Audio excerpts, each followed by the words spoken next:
સર્વે વૈષ્ણવોને આશીર્વાદ. કેમ છો બધા? આનંદમાં? એમ જ અગ્રીમ ગંગા દશેરાની વધાઈ. કાલે ગંગા દશેરા છે. એમ જ પ્રારંભ કરીએ. ખૂબ આનંદની વાત છે. હા, ખુલતું નથી ને ફેસબુક. 1 મિનિટ જજે. જય શ્રી આપણા ત્રણમાં કોટી કોટી દંડ. આપ પરમ પૂજ્ય 108 વિપુલ બાવાસી વલસાડ બિરાજો છું. આજના વચરામતમાં કુથાત કરો. જે ફેસબુક ખુલતું નથી, પણ હું ટ્રાય કરું છું. આપ ચાલુ કરતો વાંધો નહીં. જય શ્રી વચરામત. શ્રી ગોવર્ધન નાથ કી જય. શ્રી મદન મોહનલાલ પ્યારે કી જય. શ્રી નવનીતલાલ પ્યારે કી જય. श्री गिरिराज धरण की जय. श्याम सुंदर श्री अम्ने महारानी की जय. श्री वल्लभाधीश की जय. श्री गुसाई जी परम दयाल की जय. सर्व साधन हीनस्य पराधीनस्य सर्वत पापीनस्य दीनस्य श्री कृष्ण शरणम नमः. खूब आनंदની વાત છે. આજ પાછો 1-1.5 મહિના પછી આપણે પાછા ભેગા થયા છે. સુંદર આપ સર્વેને શ્રીનાથજી વચનામૃત એલેમાં. અને આપણે તો એમ બધાને એકબીજાને ઓળખીએ છીએ, એટલે સૂક્ષ્મ રૂપથી આપણે આનંદથી પ્રારંભ કરીએ અને વચનામૃતનો લાભો લઈએ.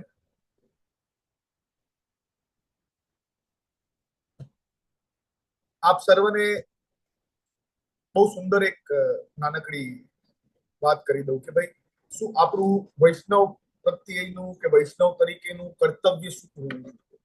એ કર્તવ્ય કયા પ્રકારનું હોવું જોઈએ? કયા બાંધનું હોવું જોઈએ? કઈ રીતે હોવું જોઈએ?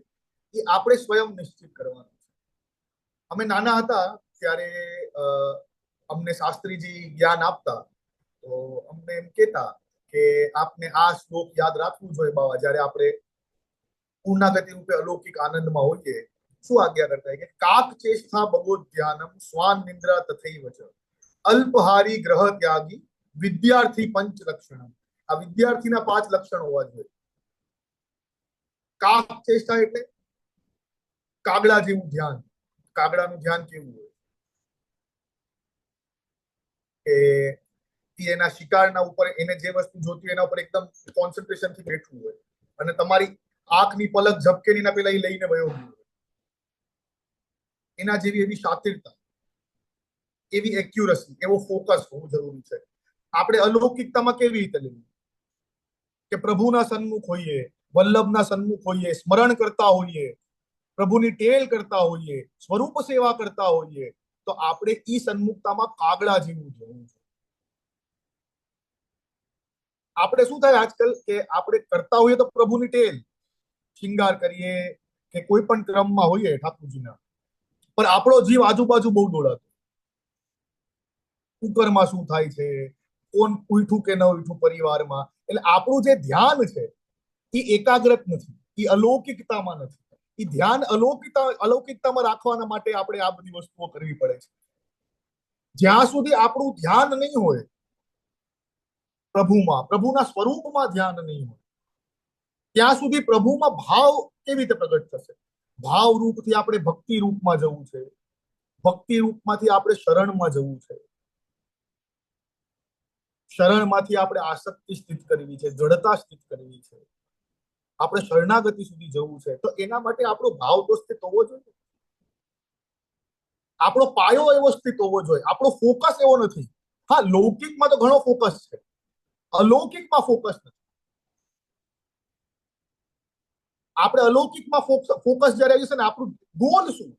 લૌકિક ગોલ તો હોય આપણે, આ કરવું છે, ઓલું કરવું છે, આ કરવું છે, જે પણ આપણી મનોકામના હોય, લૌકિક મોહ માયાથી સંસારમાં છે એટલે. પણ અલૌકિક ગોલ શું? અલૌકિક આપણા ગોલ શું છે એ તો આપણને સ્વયં નથી ખબર.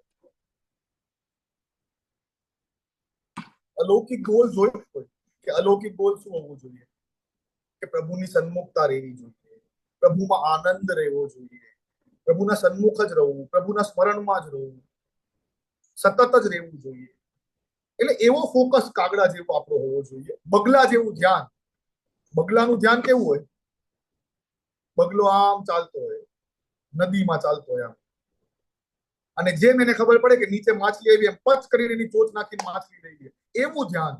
પ્રભુની ટેલ કરજો તો પ્રભુના સ્વરૂપમાં એવા લીન હોવા જો ધ્યાનથી અલૌકિકતામાં કે આજુબાજુ કાંઈ પણ થાય નહીં આપણને ખ્યાલ ન હોય, આજુબાજુ બોમ્બે કેમ ન ફૂટતા હોય તો આપણને ખ્યાલ ન હોય, આપણે એવા લીન હોઈએ પ્રભુ સ્વરૂપમાં, એમના ધ્યાનમાં. એવો આપણો બગલા જેવું ધ્યાન, કાગડા જેવી નજર, બગલા જેવું ધ્યાન, શ્વાન જેવી નિંદ્રા. શ્વાન જેવી નિંદ્રા એટલે કેવી? રાત્રે 1-2 વાગે આપણે અહીંયા ઇન્ડિયામાં કૂતરાના પાસે જઈએ બાઇક લઈને તો ઉભો થઈને ભાગી જાય ને, એવી તત્પરતા વાળી નિંદ્રા. કેવી નિંદ્રા હોવી જોઈએ? શ્વાન જેવી નિંદ્રા. કેમ શ્વાન જેવી નિંદ્રા? આપણામાં એટલું તાપ હોવો જોઈએ, એટલો વિરહ, એટલો વૈરાગ્ય કે પ્રભુના મંગલા 7 વાગે થતા હોય તો અપરસ કરીને 6:30, 6:30 વાગે આપણે નિજ મંદિરના બહાર હોઈએ કે આજ મારો પ્રભુ, આજ મારો વાલો મને દર્શન આપશે. એવી તત્પરતા, એવો પ્રેમ, એવો સ્નેહ, એવો વિરહ એ જીવનો હોવો જોઈએ. એટલે એવી નિંદ્રા હોવી જોઈએ. આપણે એ નિંદ્રા એવી તાત્કાલિક હોય પ્રભુ માટે. પણ આપણે શું છીએ? કલયુગના જીવ આળસુ બહુ ને, આપણા હૃદયમાં આળસ બહુ, લેઝીનેસ આપણે કહીએ ને, લેઝીનેસ બહુ ને. એમ બધું ધીમે ધીમે ચાલે છે. આજ કાંઈ વાંધો નહીં, પ્રભુને અડધી કલાક મોડું થશે તો કાંઈ વાંધો નહીં, 15 મિનિટ હું અમારું આ લૌકિક કામ પતાવી પછી જાઉં. પ્રભુને પ્રાથમિકતા આપણે આપશું ને તો પ્રભુ આપણને પ્રાથમિકતા આપશે. જો હું એક વસ્તુ માનું, એ અલૌકિકતાનો ક્રમ છે, અને આપણે પ્રભુને જો પ્રાથમિકતા નહીં આપીએ તો આપણે કોઈ બીજાને કેવી રીતે પ્રાથમિકતા આપી શકશું? પેલા ઠાકોરજીને પ્રાથમિકતા. શ્વાન જેવી નિંદ્રા એટલે એવી નિંદ્રા હોવી જોઈએ. બરાબર. અલ્પહારી. અલ્પહારી એટલે કેવો? અલ્પહારી એટલે શું કહેવાય? કે તમને 100% ભૂખ લાગી હોય તો એનું આપણે 70% જ ભોજન કરવું, એટલે આપણા શરીરમાં સ્ફૂર્તિ રહે. નહીં તો અલ્પહારી ન હોય તો આપણે 200 કિલોનો ઠાકોરજીની જાળીજી ભરે, ઠાકોરજી બિચારા તરસા રહી જાય. તો એવું ન હોવું જોઈએ. એમ આપણામાં સ્ફૂર્તિ હોવી જોઈએ. નહીં તો આપણે શિંગાર કરીને કે સેવા ટેલમાં કે સોની મંદસ કે ઉભા થતા 2 કલાક લાગે તો પ્રભુ તો પરિશ્રમમાં પધારી જાય. એટલે અલ્પહારી. જેટલી આપણી ભૂખ હોય એનાથી 30% ઓછું મહાપ્રસાદ લેવાનું, એટલે આપણામાં સ્ફૂર્તિ રહે, એ એક્ટિવનેસ રહે, ઠાકોરજી પ્રત્યે તત્પરતા રહે, આપશ્રીને તેલમાં કોઈ પરિશ્રમ ન પડે એવી દોડ ભાગ આપણે કરી શકીએ, એવું રહીએ. ગ્રહ ત્યાગી. ગ્રહ ત્યાગી એટલે સંન્યાસી બનવાની વાત નથી. ગ્રહ ત્યાગી એટલે આપણે ગ્રહસ્થ છીએ. ગ્રહ ત્યાગીનો ઇન ધ સેન્સ શું છે કે આપણે જયારે બ્રહ્મસમન લઈએ છીએ ત્યારે આપણે શું વિનંતી કરીએ છીએ ગદ્ય મંત્રમાં? દેહ, ઇન્દ્રિય, પ્રાણ, તન, મન, ધન આપના ચરણારીમાં અર્પણ કરું છું. હું આપનો દાસ છું ને આપનો દાસ રહીશ. એ હૃદયથી અર્પણ કરવું એને ગ્રહ ત્યાગી કહેવાય. આપણે હૃદયથી નથી કરતા, ખાલી બોલવા ખાતર કરીએ. જે દિવસે હૃદયથી કરશું તો પ્રભુ આપણું બધું જ સાચું છે ને. આપણે નવરત્નમાં પેલા જ પાઠના શ્લોકમાં આજ્ઞા છે કે ચિંતા કાપી નકાર્યા નિવેદનતાત્મભી કદાપી ભગવાન અપી પુષ્ટિસ્તો ન કરિષ્યતિ લોકે તેમ જગતે. લોકે, હે જીવ, તું મારા શરણે આવ્યો છે તો તારી ચિંતા બધી જ મારી થઈ ગઈ છે. કોઈ પણ લૌકિક ગતિવિધિમાં ચિંતા કરવાની જીવને જરૂર નથી. બધી જ ચિંતા શ્રી પ્રભુની છે, શ્રી ઠાકોરજીની છે. કેમ કે આપણે એમના જીવ થઈ ગયા. ગળામાં 2 કંઠી થઈ ગઈ તો આપણે પ્રભુના થઈ. એવી અલૌકિકતા, દ્રઢતા, આસક્તિ આપણામાં હોય અને એવી સાચે હૃદયથી અર્પણ કરીને એકવાર વૈષ્ણવો જોજો, તમને ન આનંદ આવે, ન તમને પ્રભુ પડછો બતાવી દે તો મને કહેજો, પ્રભુ તમને અવશ્ય દેખાડશે. કેમ? એનું કારણ છે આપણી લૌકિક ગતિવિધિ જે છે ને એ આપણા ઉપર હાવી છે. એ હાવી છે ને એટલે આપણે અલૌકિક આનંદ નથી લેતા. અલૌકિક આનંદ લેવા માટે આપણી લૌકિક ગતિવિધિને થોડીક ઓછી કરવી પડે. હું એટલું માનું કે દિવસમાં 24 hours હોય, એમાંથી 1 કલાક તો આપણે પ્રભુના સ્મરણને આપી જ શકીએ. બધી વસ્તુ માટે ટાઈમ છે તો અલૌકિક સ્મરણ માટે ટાઈમ છે. સ્મરણ કરવાથી વૈષ્ણવો આપણામાં ભાવ પ્રભુ દાન કરે છે. એક જગ્યા ઉપર બેસીને આપણી ઇન્દ્રિય એક જગ્યા ઉપર કંટ્રોલ થાય છે. આપણે એમનું સ્મરણ કરીએ છીએ તો એમનું ધ્યાનમાં આપણે લીન થઈ જઈએ છીએ. જ્યાં સુધી આપણા માથે ઠાકોરજી બિરાજતાનો સ્વરૂપ જ આપણને ખ્યાલ નહીં હોય કે મારા પ્રભુને શું રૂચે છે, શું નથી રૂચતું, કેમાં આનંદમાં બિરાજે છે, કેમાં આનંદમાં નથી બિરાજતું, ઈ જ્યાં સુધી આપણને નહીં ખ્યાલ આવે ત્યાં સુધી આપણે ભાવાત્મક રૂપથી ભક્તિઆત્મક રૂપમાં આપણું ટ્રાન્સફોર્મેશન નહીં થાય, આપણું ટ્રાન્સફોર્મેશન થાય. This is an process. આ એક પ્રોસેસ છે. જે પ્રોસેસથી આપણે ઠાકોરજીના ચરણારીમાં પધારવાનું, પહોંચવાનું છે. આપણે એમના ચરણારીમાં સુધી અને ઈ જે વસ્તુ છે ઈ પ્રોસેસ ઈ લાઈન થી જ ચાલુ થાય કે તમને જ્યારે નામ પમાવવામાં આવે, કંઠી પહેરવામાં આવે, ત્યારે તમને ભાવનો દાન, કે હવે આ જીવ આ માર્ગનો થયો, પુષ્ટિ માર્ગનો. બ્રહ્મ સંબંધ લેવામાં આવે ત્યારે પ્રભુ સાથે સંબંધ કરે ત્યારે ભાવાત્મક રૂપનો દાન થયો. ઈ ભાવાત્મક રૂપમાં બ્રહ્મ સંબંધ લીધા પછી આપણા ગુરુદેવ આજ્ઞા કરે કે અષ્ટાક્ષરની માળા કરો, પંચાક્ષરની માળા કરો, કરે ને ગુરુદેવ આજ્ઞા બધાને. પાઠ કરજો, એક જગ્યાએ બેસીને યમનાષ્ટક કરજો, 16 ગ્રંથના પાઠ કરજો. એ બધું છે ને, આ બધું પાયો છે. કોઈ પણ બિલ્ડિંગ ઊભી કરવી હોય તો ખાડો,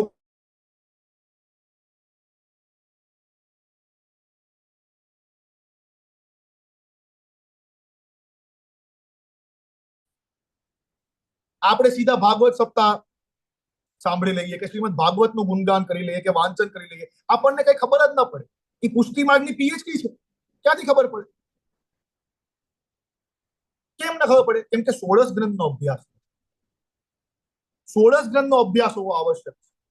16 ગ્રંથ પાયો છે. ભાગવતજીનો પહેલો પેજ ખોલશો તેમાં લખેલું આવશે કે પુષ્ટિ જીવ, મર્યાદા જીવ, પ્રવાહી જીવ, આસુરી. હવે પરિપતિ ગયો, આ તો ખબર જ નથી આપણને કયા જીવ કેમાં આવે, કેમ કે આપણામાં વાંચન જ નથી. પછી આપણે વિચારતા રહીએ ઓ કયા જીવ હશે.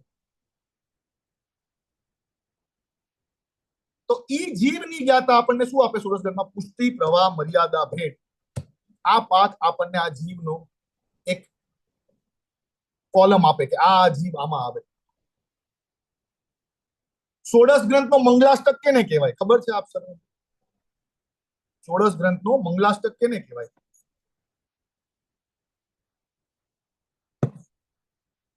16 ગ્રંથનો મંગલાષ્ટક શ્રી યમનાષ્ટકને કહેવાય. 16 ગ્રંથનો પહેલો પાઠ કયો છે? શ્રી યમનાષ્ટક. અને કેમ યમનાષ્ટક છે એનું ખ્યાલ છે? કેમ યમનાષ્ટક છે 16 ગ્રંથનો પહેલો પાઠ? એને કેમ મંગલાચરણ કહેવાય છે? ખ્યાલ છે તમને? હું બતાવું ન હોય તો. યમુનાજી કોણ છે? શ્રી ઠાકોરજીના ચતુર્થ પ્રિયા છે, પ્રિયતમ પ્રિયા છે. આપણે કોઈ પણ કાર્ય કરાવવું હોય તો લાગવગ લગાડવી પડે ને. આપણે લૌકિક ભાષામાં કહીએ તો આપણે લાગવગ લગાડીએ કે આ કામ વિલ્લો થઈ જાય મારો, આના દ્વારા વયા જઈએ, ઉલાન દ્વારા વયા જઈએ. એમાં ઠાકોરજીના ચરણારીમાં પહોંચવું હોય તો યમુનાજીને સાથે રાખવા પડે, એમની લાગવગ જોઈએ તો ઠાકોરજી આપણા ઉપર વેલી દ્રષ્ટિ કરે. એટલે યમુનાજીની કૃપાથી આપણે યમુનાષ્ટક પ્રારંભ કરીએ અને યમુનાષ્ટકથી આપણે મંગલાચરણ 16 ગ્રંથનું કામ કરીએ તો ઠાકોરજીની કૃપાથી આપણે યમુનાજીને વિનંતી કરીએ છીએ કે આપ આગળના 16 15 ગ્રંથ છે, આ યમુનાષ્ટક પહેલો ને આગળના જે 15 ગ્રંથ છે એ આપના કૃપાથી અને આપના દ્વારા ઠાકોરજીને આપ અમારી વિનંતી કરજો કે આ 16 ગ્રંથ અમારા હૃદયમાં ઉતરે અને અમે પ્રભુને સ્વરૂપને જાણી શકીએ, પ્રભુને જાણી શકીએ, પ્રભુમાં ભક્તિ લીન થઈ શકીએ, ભક્તિઆત્મક રૂપની સેવા આપણા હૃદયમાં આવી શકે. આપણે એવી રીતે, એટલે 16 ગ્રંથનો મંગલાચરણ એટલે યમુનાષ્ટક કહેવાય છે. આ લખી રાખજો આપ બધાને લખવું હોય. એમ જ આપણે જ્યારે પણ કોઈ પણ વાર્તાલાપ કરીએ કે આપણો પાયો કેવો હોવો જોઈએ, તો એમાં પાયામાં શું હોય કે આપણે શું વાંચન કરવું જોઈએ, રાત્રે સૂતા પહેલા આપણે શું વાંચન કરવું જોઈએ? 252 વૈષ્ણવની વાર્તા વાંચન કરવી જોઈએ, શિક્ષાપત્રનું એક એક અધ્યાય વાંચન કરવું જોઈએ, આપણે સુબોધનીજીનું વાંચન કરવું જોઈએ. એનાથી શું થાય? આપણે જેટલાય જીવો છીએ જેના ગળામાં કંઠી છે ને વૈષ્ણવ છે, એ 252 વૈષ્ણવની વાર્તાના અંશ છે. આપણે ઈ વાંચશું તો કદાચ કૃપા થઈ જાય, ઈ ભાવ જાગૃત થઈ જાય. આ કેના જ્ઞાન માટે છે? આ આપણા સ્વયંના જ્ઞાન માટે છે કે ભાવાત્મક રૂપ, ભક્તિઆત્મક રૂપમાં આપણે એટલા સ્ટેબલ રહીએ અને આપણને અલૌકિક આપણું જે ધ્યેય છે ઈ પરિપક્વ રહેવું જોઈએ. એમાં આપણું આસક્તિ દ્રઢ હોવી જોઈએ. લૌકિક ધ્યેય તો બહુ બધા હોય, પણ અલૌકિક ધ્યેય શું હોવું જોઈએ? એમાં બહુ સુંદર આજ્ઞા કરે છે કે ચતુશ્લોકીમાં મહાપ્રભુજી કે 4 પુરુષાર્થ છે, એમાં કામના છે. તો કે જીવની કામના શું હોવી જોઈએ? અલૌકિક જીવની કામના શું હોવી જોઈએ? તો મહાપ્રભુજી આજ્ઞા કરે કે અલૌકિક જીવની કામના એવી હોવી જોઈએ કે બસ હું મારા ઠાકોરજીના દર્શન જ કરતો રહું. અલૌકિક જીવની કામના પ્રભુના દર્શન, પ્રભુને લાડ લડાણ, પ્રભુના બસ ઝાંખી જ કરતો રહું, પ્રભુના સન્મુખ જ ઉભો રહું, એમને જ નિરખતો રહું. કેવા સુંદર મારા પ્રભુ. કેવા આનંદમાં બિરાજે છે, કેવો હર્ષ છે. એ જીવની કામના, અલૌકિક કામના એવી હોય છે. લૌકિક કામનાઓ તો ઘણી બધી હોય છે, પણ અલૌકિક કામ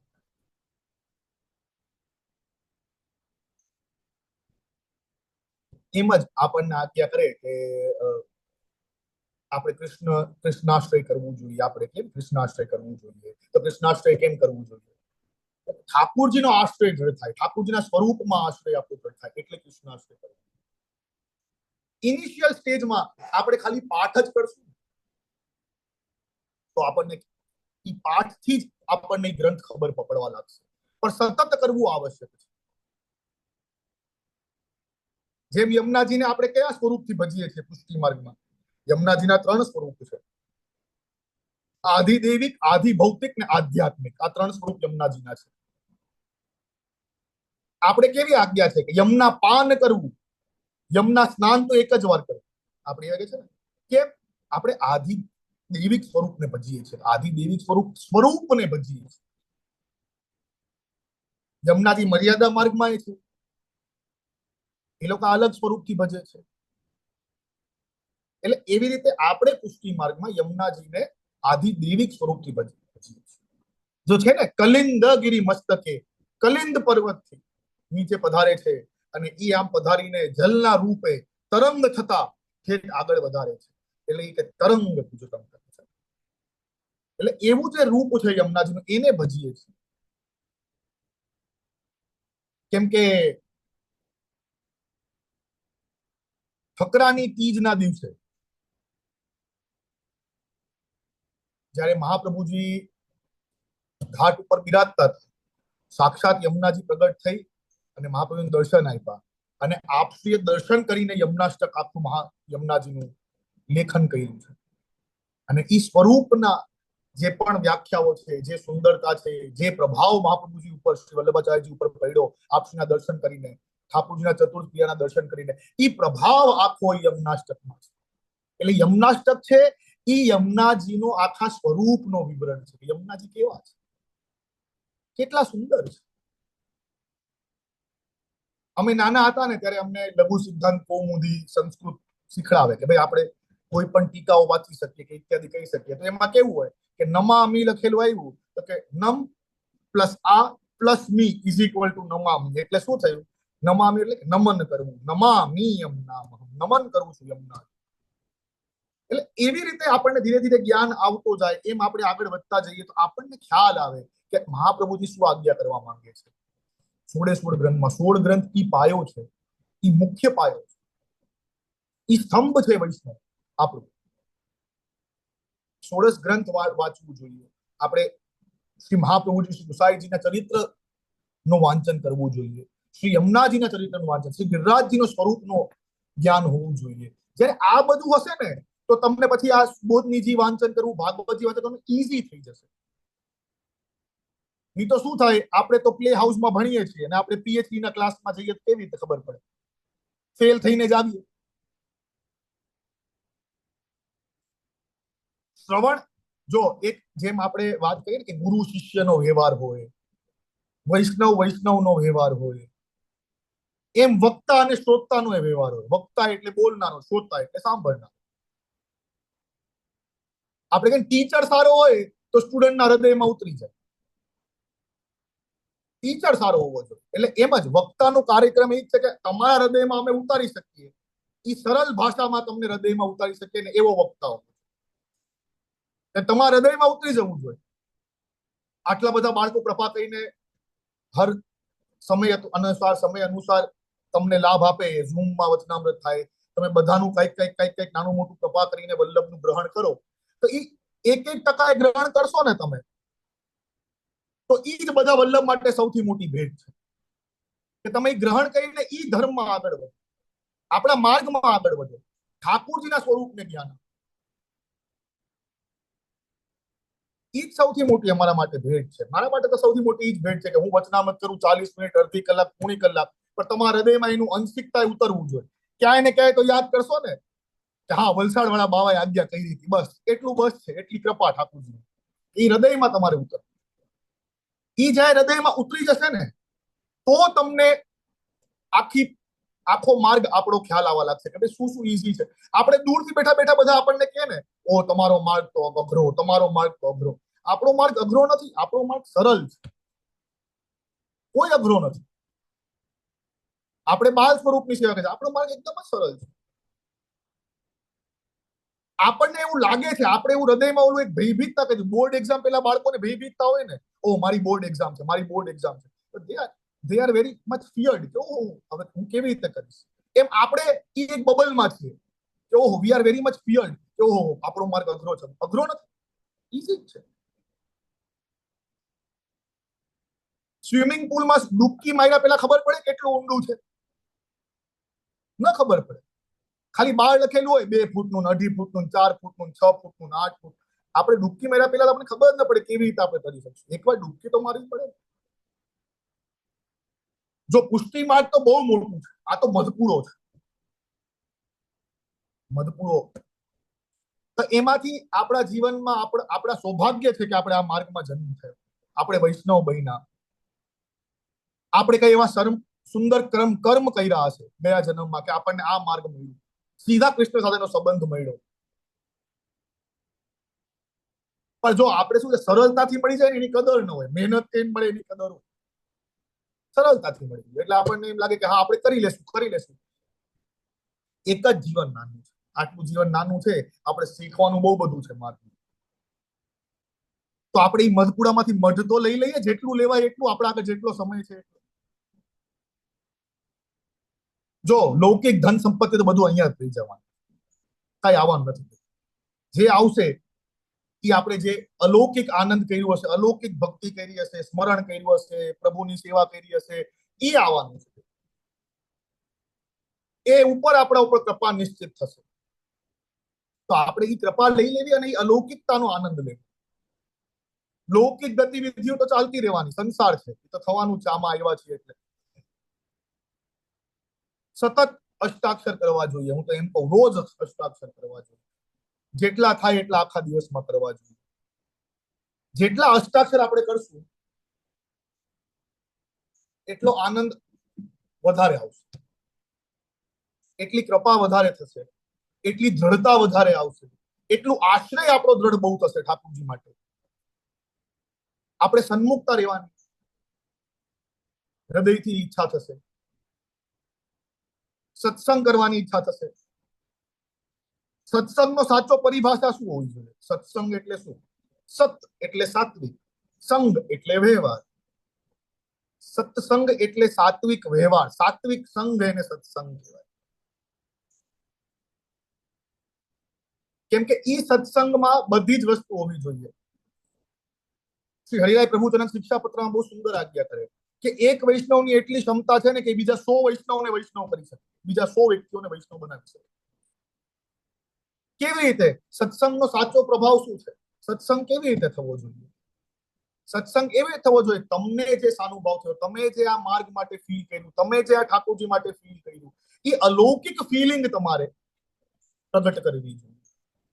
એ અલૌકિક ફિલિંગ તમારે શેર કરવી જોઈએ, વૈષ્ણવોની અનુભવ આપવો જોઈએ કે આટલા વર્ષથી મારા ઘરે ઠાકોરજી બિરાજે છે તો મને આ સેવા કરવામાં ખૂબ આનંદ આવે છે, આ ટેલ કરવામાં આમ આનંદ આવે છે, મેં આ વાંચન કર્યું મને આ ખબર પડી, મેં આ વાંચન કર્યું મને આ નથી ખબર પડી.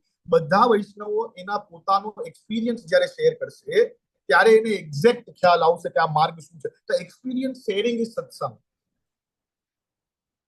આપણું એક્સપિરિયન્સ શેર કરવાનું છે, આપણી સતતતા શેર કરવાની છે. આપણે કેવી સતતતા હોય, આપણો એક્સપિરિયન્સ કેવો હોવો જોઈએ, આપણી દ્રઢતા કેવી હોવી જોઈએ, આપણે માર્ગમાં ઠાકોરજીમાં શું શું આપણે અનુભવ કર્યું, આપણને શું ઈઝી લાગ્યું. જો કેટલી વાર તો વૈષ્ણવ એકબીજા વૈષ્ણવને ડરાવડાવી, ઓ આપણા માર્ગમાં તો બહુ હાથ ધોવું પડે, ઓ આપણે તો અહીંયા બહુ સેવામાં કરવું, ઓ આપણે તો આ બધો, ઓલો બિચારો એમ ડરેલો તો હજીને ડરાવી દે. એવું નહીં કરવું, એ સરળ રાખો. એ જયારે તમે સરળ રાખશો ને તો એ સંગ થશે. સંગ વગર તો કોઈને ખ્યાલ નહીં આવે કે માર્ગ કેટલો ઈઝી છે, કેટલો હાર્ડ છે, કેવું છે કેવું નહીં. એટલે એ જે સત્સંગ છે એ બહુ આવશ્યક છે જીવન. બધી વસ્તુ છે, યમનાષ્ટક કરો તમે, 41 પાઠ કરો તમે, વાર્તાજીનું વાંચન કરો તમે સત્સંગમાં, પણ આનો એક 15, 20, 25 મિનિટનો સેશન રાખો, એકબીજા વૈષ્ણવ સાથે એવો સંગ કરો કે ભાઈ મને કેવો અનુભવ થયો, એક વૈષ્ણવને કેવી એમાં ભાવ ભક્તિ પ્રગટ થઈ, કેવો આશ્રય જળ થયો, કેટલી સતતતા આવી, કેટલી સ્થિરતા આવી મારામાં શું અલૌકિક બદલાવ આવ્યો, મારી દિનચર્યામાં શું ચેન્જીસ થયા. સ્મરણ કરવાનું કેમ આજ્ઞા કરે બધા બાળકો? નામ સેવા લ્યો, નામ સેવા. કેમ? કેમ કે તમે જડતા થાય, એક જગ્યા ઉપર બેસતા તમે શીખો, ધૈર્યતા આવે. એ ધૈર્યતા જ્યાં સુધી નહીં આવે ત્યાં સુધી આપણે એક જગ્યા ઉપર બેસી નહીં શકીએ. એક જગ્યા ઉપર બેસવા માટે આપણા માટે આપણે ધૈર્યતા છે. આપણી બધી ઇન્દ્રિયો એકાગ્રત થાય. જેટલી ઇન્દ્રિયો છે એ ઇન્દ્રિયો એક જગ્યા ઉપર ફોકસ કરીને ધ્યાનથી આપણે સ્મરણ કરીએ. સાચો સ્મરણનો રૂપ શું? કે માળા કરતા હોઈએ આંખ બંધ કરીને, અષ્ટાક્ષર કરતા હોઈએ તો આપણને જે ઠાકોરજીનું સ્વરૂપ ખૂબ આનંદ અને પ્રસન્નતામાં લાગતો હોય એ આપણે આંખ બંધ કરીએ તો એ સ્વરૂપ સામે આવવું જોઈએ. સાચો સ્મરણનો કર્તવ્ય. અંધારો આવે તો એ કઈ મતલબ નથી. આંખ બંધ કરીને કાંઈ ન દેખાય એનો મતલબ નથી. તમને જેમાં ઠાકોરજી આનંદ રૂપે દર્શન આપતા હોય, ઠાકોરજી તો આજ્ઞા કરે જ છે કે જીવને હું જેવો ગમું છું એવા દર્શન હું આપું. આપણને આપણે ગિરિરાજજીની પરિક્રમા કરીએ તો આપણને કોઈના કોઈ રૂપમાં ઠાકોરજી આપણા સન્મુખ થાય જ, પણ જીવ ઓળખી નથી શકતો. ગાયના રૂપમાં થઈ શકે, ઋષિ મુનિના રૂપમાં થઈ શકે, કોઈ જાનવરના રૂપમાં થઈ શકે, થાય જ છે. પણ આપણે એ દ્રષ્ટિ નથી કરી શકતા, એ જોઈ નથી શકતા. એટલે આપણે ઈ જયારે આપણને ખ્યાલ આવી જાય, આપણો સાનુભાવ આવી જાય, આપણા પ્રભુમાં આસક્તિ જડ થઈ જાય તો આપણામાં દાસત્વ, હંમેશા દૈન્યતા જ રાખે, સહજતા. અહંકાર કોઈ રૂપનો નહીં, ન અલૌકિક રૂપનો ન લૌકિક રૂપનો. આમ સહજ રહેશો ને બધી કૃપા થશે. ઈ દ્રઢતામાં જ આનંદ છે. જો એમાં એવું છે કે પ્રભુ માટે તમે જો સમય કાઢશો અને પ્રભુને પ્રાથમિક સ્થાન આપશો તો પ્રભુ આપણા ઉપર કૃપા કરવામાં પ્રાથમિક સ્થાન આપણને રાખશે. આપણને હંમેશા યાદ. કેટલી સુંદર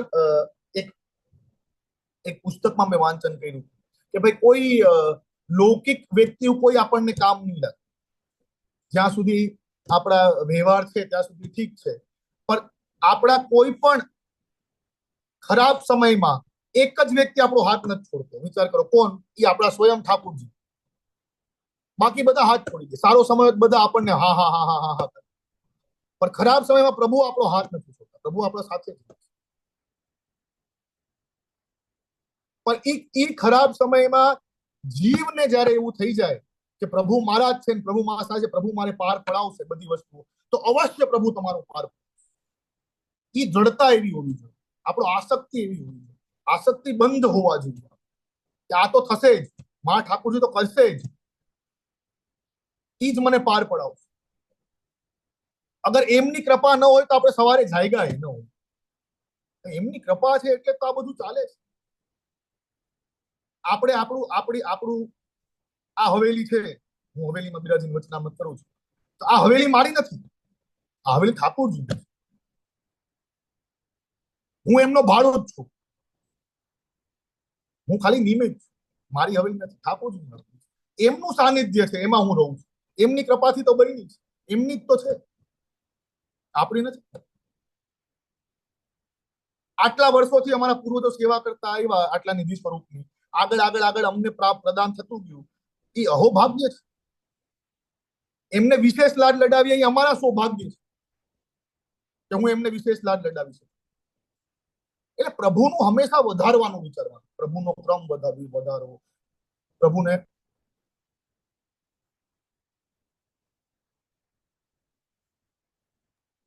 જે શ્રી આપને નિધિ સ્વરૂપ છે, કોણ બિરાજે છે અમને કહેશો? મદન મોહનજી સ્વામીજી બિરાજે છે. શ્રી ગુસાઈજીના નિધિ 252 વૈષ્ણવની વાતમાં માધવદાસ દેસાઈનો ઉલ્લેખ આવે છે, એમના નિધિ બિરાજે છે. નવનીતલાલ બાલકૃષ્ણલાલ બિરાજે છે. ગોવર્ધનનાથજી બિરાજે છે. ઈ હરિરાય પ્રભુચરણના તપેલીના ઠાકોરજી બિરાજે છે. એટલે ઈ વર્ષોથી બિરાજે છે. અમે તેલ કરીએ જેટલી બની શકે અમારાથી. એટલે એ હિસાબે જે પ્રતિક્રિયાઓ હોય, જે પણ કઈ આપણા ક્રમ હોય, એ હિસાબે આપણે એમાં આગળ ચાલવાની આવશ્યકતા છે. અને એમના સ્વરૂપથી જ એ કૃપાથી બિરાજે છે, તો એમના સાનિધ્યમાં આપણે આપણા ઘરે ઠાકોરજી પુસ્તાવીને પધરાવી તો તો એ એમનું ઘર છે, આપણું નથી. આપણે એમના સાનિધ્યમાં, કેમ કે આપણે આપણું કરશું ને, હું તો આપણામાં અહંકાર આવી જશે. સહજતા દિન્યતા રહેશે ને તો અહંકાર નહીં. તો ક્રમ આપણે હૃદયથી આપણે પ્રફુલ્લિત રહીશું, એમ હૃદયથી આનંદાત્મક રૂપે લઈશું. એમ જ જ્યારે આપણે ષોડશ ગ્રંથનું વાંચન કરીએ કે આપણે આમ આગળ વધતા જઈએ પાઠમાં, તો સેવા ફલમ, સેવાનો ફલ શું છે એ ગ્રંથ આપણને સમજાવે છે. ભક્તિ વર્ધિની, ભક્તિની વૃદ્ધિ કેવી રીતે થાય, ભક્તિ વધે કેવી રીતે આપણા જીવન. નવ રત્ન એટલે કે નવ તત્વ, સિદ્ધાંત રહસ્ય, મહાપ્રભુજી જે સિદ્ધાંત બનાવ્યા છે એના રહસ્ય શું છે, સિદ્ધાંત રહસ્ય. જલ ભેદ, તો કે તરંગ જલ જેવો રૂપ છે આપણા માર્ગનો, એ કેવો છે, જલ ભેદ બતા. બાલબોધ, ઠાકુરજીની નાની લીલાઓની ઝાંખી હુઈ બાલબોધ બતાવે, નાની નાની લીલાઓની ઝાંખીઓ આપણને ખ્યાલ. એટલે એવી બધી ચતુશ્લોકી, 4 પુરુષાર્થ, ધર્મ અર્થ કામ અને મોક્ષ, 4 પુરુષાર્થ બતાવે. એટલે એવી જેવી પ્રકૃતિ આપણા જીવના અંદર સ્થિત થતી જાય અને એ આપણને ધીરે ધીરે ધીરે ધીરે જ્ઞાન આવતું જાય, ત્યારે આપણે એ આગળ વધી અને એનું આપણે એક ડિસ્ક્રાઇબ કરી શકીએ, એક્સપ્લેનેશન કરી શકીએ, આપણને સમજવા માટે. લોકોને સ્વયં આપણા માટે ઈઝી થઈ જાય સમજવું, એટલે આપણે એનું જ્ઞાન લઈએ.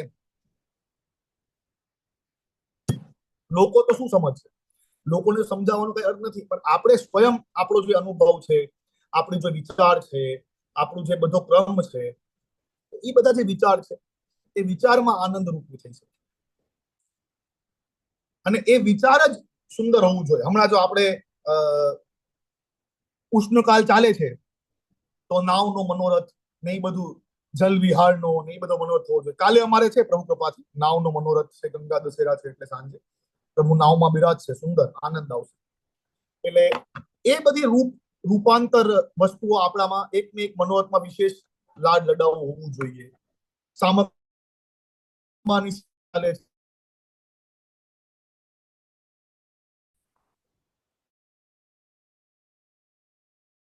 તો આપણામાં ભાવ વધતો જાય છે.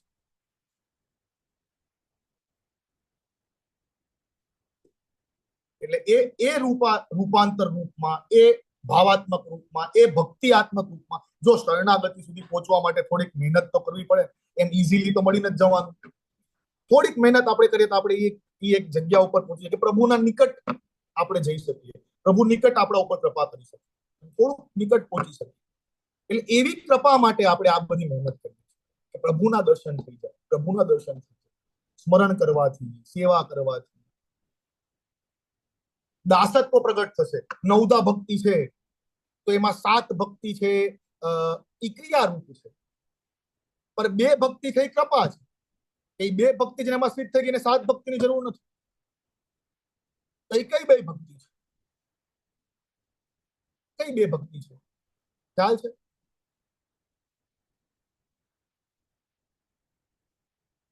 એક તો દાસત્વ, દાસ્ય ભક્તિ, અને એક આત્મનિવેદન. અંતર આત્માનું નિવેદન જયારે થઈ ગયું એટલે વાર્તા પૂરી. પછી તો પ્રભુ આપણા ઉપર કૃપા કરી જ દે અવશ્ય. એટલે એમ કે 7 ક્રિયાવત છે અને 2 કૃપા છે. અને વિશેષ કૃપા છે એ 10મી ભક્તિ, પ્રેમ લક્ષણા ભક્તિ. સીધી એ તો ફલ છે. એ 10 ભક્તિમાંથી 10મી ભક્તિ ફલ છે, 7 ભક્તિ ક્રિયાવદ છે, 2 ભક્તિ આશીર્વાદ છે. એટલે એમ આપણા મગજમાં સ્થિત થવા લાગે તો આપણને આનંદ આવવા લાગે, પ્રભુમાં આપણે લીન થઈ શકીએ. આપણો કર્તવ્ય શું વૈષ્ણવોનું? જેન્ટ્સ વૈષ્ણવે ધોતી બંડી પહેરવું જોઈએ, લેડીઝ વૈષ્ણવે સાડી પહેરવી જોઈએ, ટીકી કરવી જોઈએ, જેન્ટ્સ વૈષ્ણવ તિલક કરવા જોઈએ, એમ ઠાકોરજીના સન્મુખ આવવા જોઈએ. આપણું પોસ્ચર પ્રભુ સન્મુખ ઉભા રહેવામાં વ્યવસ્થિત હોવું જોઈએ. આપણા ગેસ્ટર્સ ઠાકોરજી સન્મુખ આપણે આજુબાજુ વાતે ન કરાય. દર્શનમાં આપણે હવેલીમાં હોઈએ તો પોસ્ચર છે, આપણે પ્રભુના સન્મુખ ઉભા છીએ. આપણે પ્રભુના દર્શન કરતા કરતા આપણે ઉલટા જ આવવું જોઈએ, પ્રભુને પીઠ આપીને ન આવવું જોઈએ. જ્યાં તમારી દ્રષ્ટિથી પ્રભુ તમને દેખાવાના બંધ થઈ જાય ત્યારે આપણે વળીને બહાર નીકળવું જોઈએ. આ બધા સિદ્ધાંત છે, આ પોસ્ચર છે, આ એક ગ્રેટિટ્યુડ છે, આ એક સેવકનો કર્તવ્ય છે પ્રભુના સન્મુખ ઉભા રહેવા. આપણે હવેલીએ જઈએ તો આજકાલ શું થાય, કેમ છો કેમ નહીં, બહુ દિવસો પછી મળ્યા, એ સ્થાન નથી. આ અલૌકિક સ્થાન છે. કેમ કોઈ અલૌકિક સ્થાને જઈએ, હવેલીએ કેમ જઈએ? આખા દિવસના લૌકિક અશાંતિને શાંત કરવા હવેલીમાં જઈએ. અલૌકિક શાંતિ માટે આપણે હવેલીમાં જઈએ. કે હવેલીમાં આપણે બેઠા હોઈએ, ઠાકોરજી સન્મુખ બેઠા હોઈએ, તો એ પીસફુલ વાતાવરણમાં આપણને અલૌકિક શાંતિ મળે, મેન્ટલ પીસ. એટલે આપણે હવેલીમાં જઈએ. પણ ત્યાંય આપણે એ જ કરીએ જે આપણે ઘરે કરીએ. એ આપણો સિદ્ધાંત નથી. એટલે એ જે ગેસ્ચર્સ આપણા હોવા જોઈએ પ્રભુ માટે, પ્રભુની તત્પરતા માટે, આપની સન્મુખતા માટે, એ આપણે કઈ અલૌકિક આનંદ લેવા જોઈએ.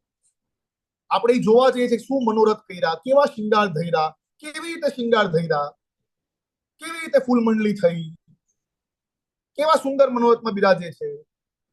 આજ એ બધું આપણે હવેલીથી શીખીએ. હિંડોલા હોય તો હિંડોલા કેવી રીતે ભર્યા છે, કેવી રીતે મનોરથ કર્યા છે, કેવી સજાવટ કરી છે, પ્રભુએ કયા વસ્ત્ર ધારણ કર્યા છે, પ્રભુએ કયા શિંગાર ધારણ કર્યા છે, પ્રભુ કેટલા સુંદર બિરાજે છે, એમના દર્શન કરીને આપણે શીખવા જોઈએ. તો અલૌકિક આનંદ માટે આપણે ટૂંકમાં હવેલીમાં આપણે જઈએ છીએ, અલૌકિક શાંતિ માટે. લૌકિક અશાંતિમાં મન વિચલિત હોય, મન દ્રઢ ન હોય, થોડુંક વિચલિત થાય, આડા અવડા થાય, તો એનું અલૌકિક આનંદ માટે આપણે હવેલી જઈએ. એ આપણું અલૌકિક સ્થાન છે, શાંતિ પ્રિય સ્થાન છે, અવાજ વગરનો સ્થાન છે. શાંતિ, મનની શાંતિમાં ત્યાં બેસીને આપણે સ્મરણ કરીએ કે આપણે 10 મિનિટે બેઠા હોય તો આપણે આખા રિફ્રેશ થઈ જઈએ. અલૌકિક શાંતિ માટે આપણે, એટલે પોસ્ચર્સ બહુ રાઈટ હોવા જોઈએ. કેવી રીતે પ્રભુ સામે ઊભું રહેવું જોઈએ, આમ ઊભું રહેવું જોઈએ, આમ ઊભું રહેવું જોઈએ, આમ ઊભું રહેવું જોઈએ, એ આપણા પોસ્ચર્સ હોવા જોઈએ. આપણે દંડવત કરીએ તો આપણે બે પગ નીચે રાખીને કરી દઈએ છીએ કેટલી વાર. એક પગ ઊંચો હોવો જોઈએ, એક પગ નીચો હોવો જોઈએ, દંડવત કરવું જોઈએ. આપણે ચનપસ કરીએ તો ડાબો જમણો ડાબો એમ ચનપસ કરવા જોઈએ. બંને હાથથી ચનપસ ન થાય, જમણા હાથથી ચનપસ થાય. આ બધી વસ્તુઓ આપણી ગેસ્ચર્સ છે, એ આપણે શીખવું જોઈએ. એ આપણો સિદ્ધાંત છે. અને એમ શીખશું તો આપણને આનંદ આવશે. તો ક્યાંથી આનંદ આવશે? ખબર જ નહીં પડે કે આપણે કેવી રીતે આગળ વધ્યા. એટલે એ આપણો એક સિદ્ધાંત છે, પોસ્ચર છે. આપણે આમ કરશું ને તો આપણા બાળકો આપણને શીખીને, જોઈને, આપણે શીખડાવીને આપણે એમ આગળ કરીશું.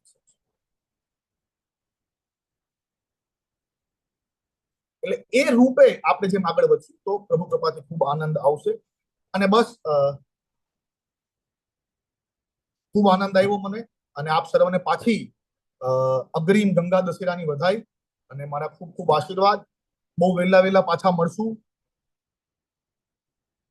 અને સમયની અનુકૂળતા જેમ હશે એમ કરશું. આ વખતે સ્મિતાબેન ને આપ સર્વની વિનંતી સ્વીકારીને પધાર્યો. મને કીધું કે બાબા પધારો આપ એક દિવસ પૂરતા, જેટલું સમય હોય 30, 35, 40 મિનિટ. તો બસ એ સમયના હિસાબે આનંદ આવ્યો પધારીને. આપ સર્વને પાછા જોઈને ખૂબ આનંદ આવ્યો. આપ સર્વને હૃદયથી મારા ખૂબ ખૂબ આશીર્વાદ.